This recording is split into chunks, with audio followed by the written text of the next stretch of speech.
Hey y'all, hey beautiful people. Today is Saturday, December 27th, and I'm coming to you guys with a quick word about something that God has been having on my heart as of lately. I'm going to title this message, Meet Them Where They Are, because this message is about extending grace. Now, let me just go because, again, y'all, I have my tablet here, but for the most part, y'all know I don't take notes. So I did just get out of prayer regarding this, and I told God to just let it flow. So, meet them where they are is about having understanding and compassion for people who are not their final version of themselves, or who are not where you are or where you may think or want them to be. And I've talked about things like that before, but as of recently, it's been on me a little bit more. And it's also, God tends to know he can get to me when he gives me a message and then he gives me a real life situation on how that message applies. So yesterday morning, I woke up at like 1 o'clock, I believe, and I was on my Bible chat app. So I was talking to God, and I'm just starting to look around the app. Now, I've had the app since earlier this year, but I've never gone to look at like my account information, the name. You have an account where you have a name, but I never looked at the name. My name is GraceBringer. That's the title. I don't know who assigned that. I didn't assign that. But the title, my name, how you may be able to find me on that app is GraceBringer. That wasn't nobody but God. It's GraceBringer, and then it's a number 3478. I looked that up in the Strong's Greek Concordance. I didn't get anything yet. I didn't get anything there, and God hasn't said anything else to me about it. But if he does, I'll come back and share that. But it says GraceBringer. And where it hit me at is, so I said in my last video about my growth and how I'm turning into this new person. I'm handling things differently. I'm not, struggling the ways that I used to struggle. And sometimes, and I'm just going to be honest, and you have to, when you have your relationship with God, you have to have an awareness of yourself in the way you do things and the reason behind why you do them. Because if you don't have that awareness, when God tries to get a message to you, you're going to think it doesn't apply. Oh God, I don't do that. So I know that message might be for my sister. That message might be for my coworker because they've been getting on my nerves lately. If you are not self-aware of how you move and the why behind how you move, you're going to miss every sign, every miracle, every piece of wonder, anything that God sends your way, every message, you're going to miss it because you're going to think it doesn't apply. I am someone who is very aware of self. There's nothing that you can tell me about myself that I don't already know. So with that being said, it is very easy for me to know and understand when God is getting a message to me, when he is telling me to work on something about myself. And so in this, he's been talking to me about my growth journey and how, a lot of times I don't meet people where they are, because I grow at the rate that I grow, to be a different person than you were just 2 months ago, or to be a different person than you were a year ago, or, the rate at which I grow. I talked about that in my last video or 2 videos ago. It's something that I've never seen before. And I'm not saying that in a way to boast myself. I'm saying that because God puts me through a lot of these shifts and transitions because he's calling me higher. And higher involves me not acting the way that I act in a previous season. It involves me not always communicating with the same people that I interacted with in the last season. I can't act the same way. I can't do the same things. I can't be who I used to be. God has been on me lately about cursing. Now, you may say, oh, the Bible says this about cursing and that about cursing and XYZ. Let me tell you, God meets people where they are. So despite my walk starting in 2021, God has never been on me about cursing until this year. Matter of fact, until I want to say mid-November, early November, late October. And the first sign I knew that he was on me about cursing, because I was having a conversation with my ex and we were laughing, but I cursed in the conversation and I felt weird about it. I felt weird, like, I might want to tone that down when I talk to him. Like, I want to be more ladylike when I talk to him. I've never felt like that before when I interacted with anybody. Never felt like that before. So that was the first sign. And then when I went to Rochester with my dad, me and my dad, we were just talking about our relationships and stuff. And he was telling me how he likes a woman who's more feminine, who doesn't curse a lot. That hit me. Like, dang. And it didn't hit me in no negative way. Like, oh, I want my daddy to like me. Y'all, please don't be nasty. Because some people be like that. Please, it's nothing like that. But it did make me think, I wonder if that's how my ex feels when he interacts with me. Or I wonder if that's how another man may feel when they interact with me. Like, nah, I don't want a woman who curses. I might be feminine in all these other ways, but I curse. I got a potty mouth. So my dad said that hit me. And then this is how I knew God was talking to me for real. My son started reacting when I cursed. Now, this boy just turned 7 years old. I've been cussing since he was in the womb. But all of a sudden now, when I curse, he's like, and I'm like, what? You just said the F word. You just said the D word. And I'm like, boy, shut up. And it's been like that, but I knew when he started saying something and he kept doing that every time I cursed, he was like, you said this word. And he would react in a way he's never reacted. I've been cursing since this guy was in my womb. I've cursed his whole life. Now he's having a negative reaction to it. I knew then that God was on me about cursing. So I actually do a lot better with cursing. Thank you, God. But God meets people where they are. God don't just tell you to come into church and the first session that you have at church, or the first time you talk to the preacher, the first time you go to the pulpit, when you come out, you got to be 100% clean. You can't do X, Y, Z, A, B, C no more. You can't talk to this. God is not like that. People are like that. God is not like that. And so in this, I'm reminded of how God meets us where we are. And I have to hold myself accountable and say, I don't always meet people where they are.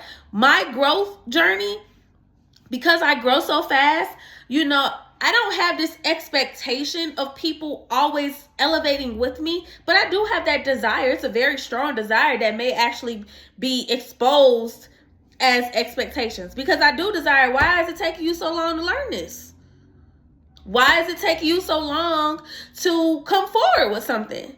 Why is it taking you so long to do X, Y, Z? I do have that strong desire. And it does, because that desire is so strong, when I interact with people who are not where I want them or need them to be, it does kind of sound like an expectation. I have to be honest about that. So then when I'm interacting with these men or interacting with people and they say I have these high expectations, I don't understand how I have high expectations, because it's really just a desire. It's not an expectation.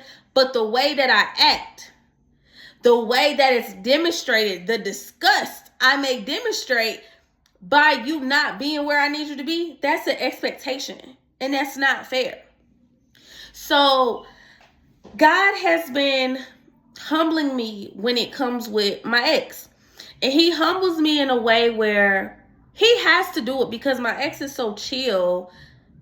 I'm not going to say nothing bothers him, but you will never know anything bothers him. If you're not an intuitive person, and if you don't have God leaning on you and having you to pay attention to stuff, you will never think anything bothers him. So when I I want to bring back the example that I gave y'all about when I was talking to him about packing, and he's like a last minute packer, or he's a last minute traveler. And I'm like, well, why? That don't make sense. That don't make sense. Why you want to do it this way? Why you don't do that way? In that moment, I was not meeting him where he was. In that moment, I was trying to make him come up with me. That's not my place to do that. Nor is it my business to do that. If he is okay, just like I said in my last video, if he is okay with how he moves and the way that he moves, who am I to say that's wrong? And so God was talking to me about that in conversation between me and him. But then I had a conversation with one of my favorite cousins, and as soon as that conversation was done, I was like, okay, God, I got you. Like, you got it. You got it. I'm in full understanding. So 3 years ago, this is my favorite cousin, but we had a bad falling out about something. He commented on something that wasn't his business, and then he said it's a feeling, but no, it's a fact. You got disrespectful with me, and I walked away from that conversation. And he said I was in my feelings. And I was like, nah, I wasn't in my feelings. But the way that you had talked to me, I don't let no man talk to me like that. And so the way I wanted to do you, or the way I wanted to talk to you back, I couldn't even do it because I love you too much. I would never, listen, it take a lot for me to disrespect a man. I value men way too much. I love men way too much to disrespect them. Even if I'm disrespected, that's why I will walk away from a situation before I ever call you out your name or disrespect you or something like that. I try my hardest not to do that because I feel bad for disrespecting a man. Even if a man disrespects me, I feel bad for disrespecting a man. So I really try hard not to do that. In my blood, I love y'all too much. And so when me and my cousin had them words a couple years ago, I felt like he was disrespectful. And I walked away because I'm like, I want to violate you so bad. But you a man and you my blood and I love you too much to even do that. So in conversation when we was talking about it yesterday, he brought up how I was in my feelings about it in XYZ. And I'm like, I'm not in my feelings. It wasn't that. You was disrespectful. And I'm like, there's no man walking this earth right now who could talk to me the way that you talked to me that day. There's no man. I would never allow that. I would never allow that. And so he, I'm going to tell y'all what it was. I'm going to tell y'all a little piece of what it was. He started talking about my son. And he was talking about how my son was being raised around a lot of women and he needed to be around men.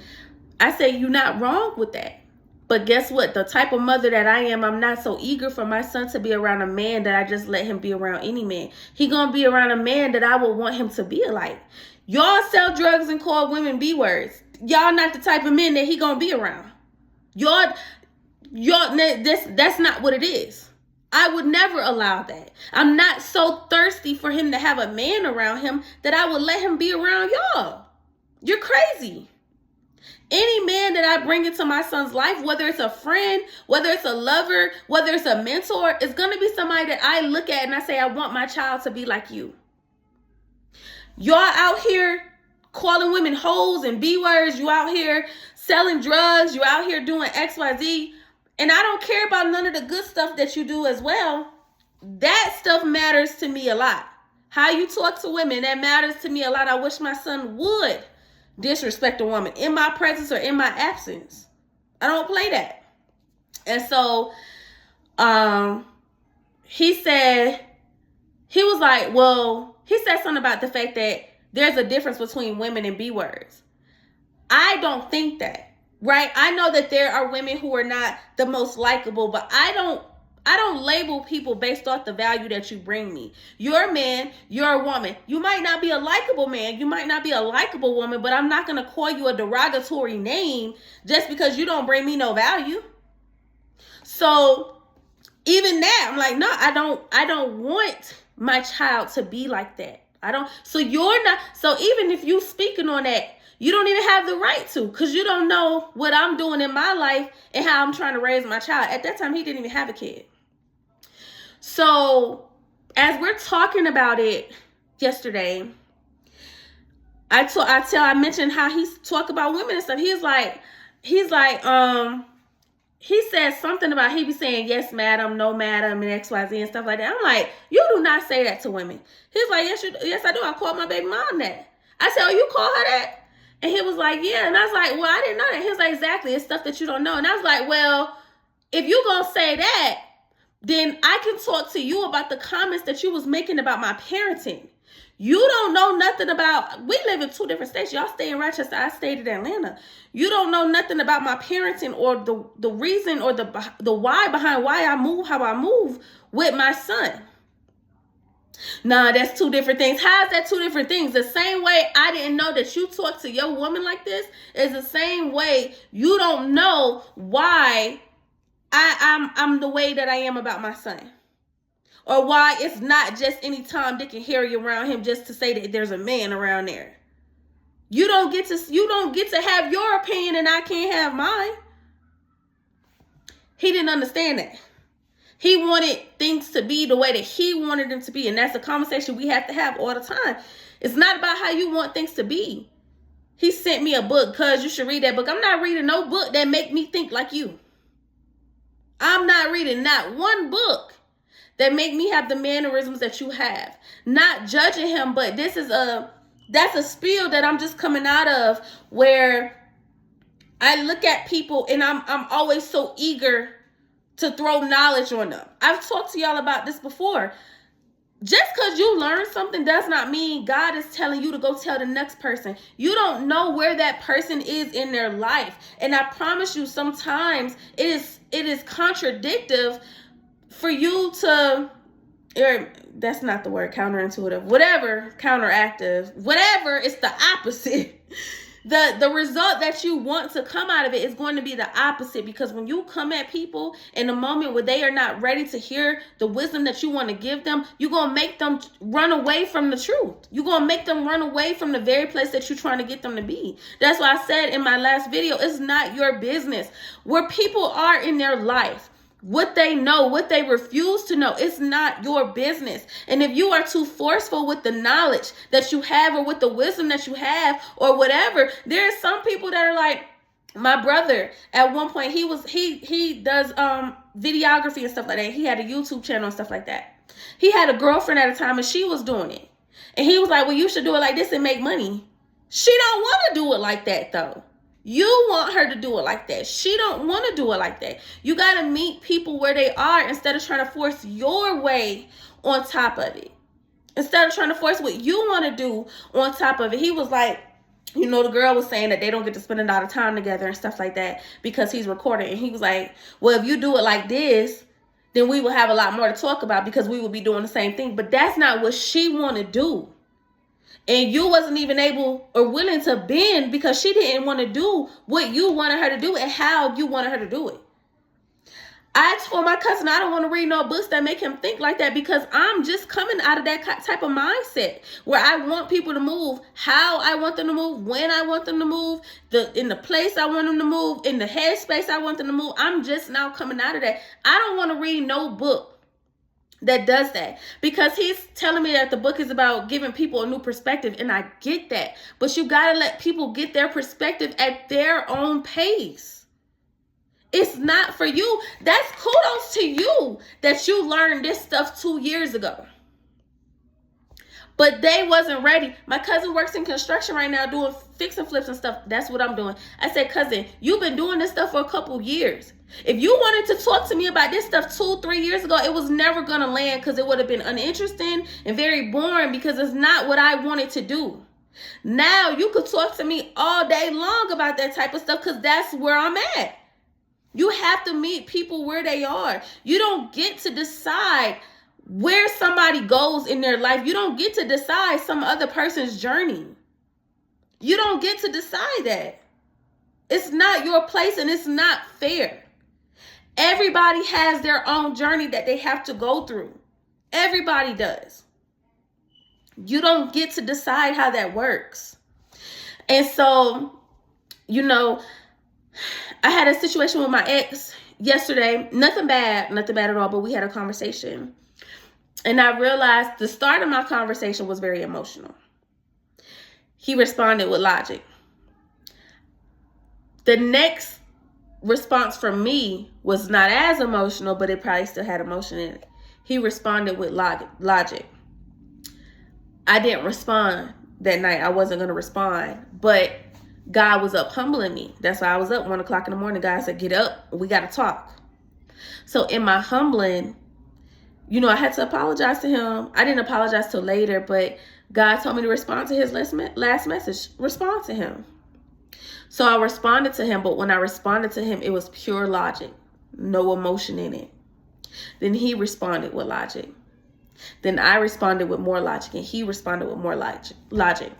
And so in this, I realized this whole time I keep trying to bring this emotion out of him, because I'm an emotional person. I keep trying to bring this emotion out of him, and he's not ready to meet me where I am emotionally. I'm a heavy emotional person. Heavy. And like I told him before, I told him his highest emotional moment probably won't even meet my lowest. That's how emotional I am. And, you know, emotions is all the emotions. Happy, mad, excited, all of that. I'm an emotional person. I'm an emotional being. It'll take a lot for anybody to meet me where I am. And so in this, it hit me through these conversations and moving forward. Follow his lead.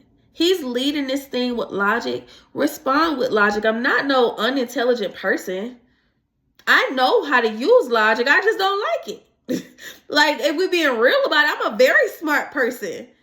But I'm more emotional than anything. And sometimes it takes too much for me to sort through my emotions and get through to the logic side. But God was saying, meet him where he is. He's using straight logic when he talks to you. Until there's an emotional moment or an emotional opening, bring logic. Bring logic to the table. This is where he's most comfortable. Yes, you are most comfortable when you're emotional, but he is more comfortable when there's logic. Meet him where he is and be okay with that. The moment is going to come. And you know what? The crazy thing about it is, I have to be honest. When I don't push for an emotional response from him, or I don't push for no type of emotion from him, it comes. It comes. And I be fully satisfied because he did it on his own. And so even I feel the message in that, like, just meet people where they are and let them come to you. I promise you, if you leave people where they are and you allow people the space and the time to grow, they just want the space to be who they are. So many times when you are not meeting people where they are and you are requiring for them to meet you where you are expecting a lot more from them than they can give, and they don't feel accepted, and they feel judged, and they feel like nothing that they do is good enough because you are requiring more from them than they can give. Meet people where they are and let them come to you at their own pace. It's more genuine. It's more real. It's probably more sustainable. Let them grow at their own pace. Let them come to you on their own. And so, yeah, God, you know, that title, GraceBringer, it sticks out a lot to me because grace is so undeserved. Grace is not something that you get because you earn. Grace is something that is given because God gives it to us. And God gives it to us because he desires to give it to us. He wants to give it to us. Nothing that we do earns us grace. No good act, no sacrifice, no sin we stop doing, no repentance awards us grace. God gives us grace because he desires for us to be gracious to each other, to ourselves, to allow grace to flow through us. Grace is given because God wants it. So that title, it stuck out immediately. And I even asked God, like, you think I'm a grace bringer? Because I know I'm somebody who does not have grace. So for him, for God to title that app that, put my title as that through that app, that means he sees something that I don't see. He got grace to see something or a version of me that I don't even see, that I don't even interact with now. There's nothing that I have done that has given me the title of grace bringer. But God, because of God's grace and his mercy, God sees that in me. God has named me a grace bringer. Despite my past, despite how I feel, God has titled me a grace bringer. God is titling y'all grace bringers. Be gracious to your brother and your sister. Be gracious to your children and your coworkers. Be gracious to your spouse. Be gracious to your parents. It doesn't mean, now let me tell you something. Being gracious doesn't mean you have to put up with anything and everything. It doesn't mean you have to put up with abuse. It doesn't mean you have to put up with neglect. That's not what grace means. Grace is not accepting your abuser back. Grace is not accepting mistreatment. Grace is saying, I accept where you are. Does not mean I have to let you in my life, but I accept where you are. Grace is about acceptance. Grace is about accepting a person where they are and figuring out how you navigate around that. This person is right here. This person right here. You got to figure out if you're going to be here, you're going to be here, or you're going to be here, or you're going to be here. You figure out how you interact with them. But you don't require for them to come all the way up here with you. You don't require that. You don't require the next person to move. You accept them right where they are. You accept their position, their lifestyle, how they handle things, their relationships. You accept it right where it is. You don't get to tell that person, you got to act like this. And that makes me think about in my last video when I said, God allows you to grow, and you don't always have to disconnect from a person when you grow. You can stand still and continue growing and living your life. I'm going to stand right here. And you can be over here, and I'm going to let you travel all around me however you want to. And then when you're ready, you're going to come here with me. You're going to meet me where I am. You're going to do it when you're ready. I'm not going to force you. I'm not going to. What's that video that I talked about with men and vulnerability? Inspire. Don't try to encourage change. Inspire change. You inspire change by allowing somebody to see your actions and how you interact with stuff and how you resolve stuff. In 1 Peter chapter 3, it says, allowing your husbands to be won over by your reverent lives. It says, don't focus on the exterior. Don't focus on the fancy jewelry. Don't focus on the fancy clothes. Focus on having a gentle and a quiet spirit. And it doesn't mean not talking. It doesn't mean not being yourself. It means allowing yourself to show more through your actions. Actions speak louder than words in those type of situations, because a lot of people talk about who they are, but then their actions say something else. I can say that I've been a person who's done that. Where I'm saying, nah, you need to be like this, you need to be like that. And then my actions show something different. I'm telling you, you need to be patient with me, and I done cursed somebody out. I haven't cursed nobody out in years. So, but I'm telling you, you need to be like this, and I'm acting like that. God is saying, meet people where they are. Allow people the chance to grow into who they are. And I'm reminded of how I just said, I could be a logic person, but I'm so emotional that sometimes it takes me too long to sort through all the emotions to get to the logic side. I have to think about my ex, who's more logic and does not use emotion. It's going to take him a while to sort through his logic to get to the emotional side. Give him the space to do that. And do that with everybody that's in your life. Give them the space to be who they are, and they will come to you and they will meet you where you are. People will come up to you. And if they don't, it's okay. If you're here and this person is here and they never grow to where you are, that's okay too. There's nothing wrong with that. But your level of grace says you accept them whether they are here, whether they're here, whether they're here, whether they're down here. You accept them either way. And again, acceptance does not mean you have to allow them and let them into your heart or let them into your space. Acceptance just means that you accept this person where they are and you have no expectations. Nor do you have any strong desires that come out in your words or in your actions. You don't think nothing else other than that's who this person is.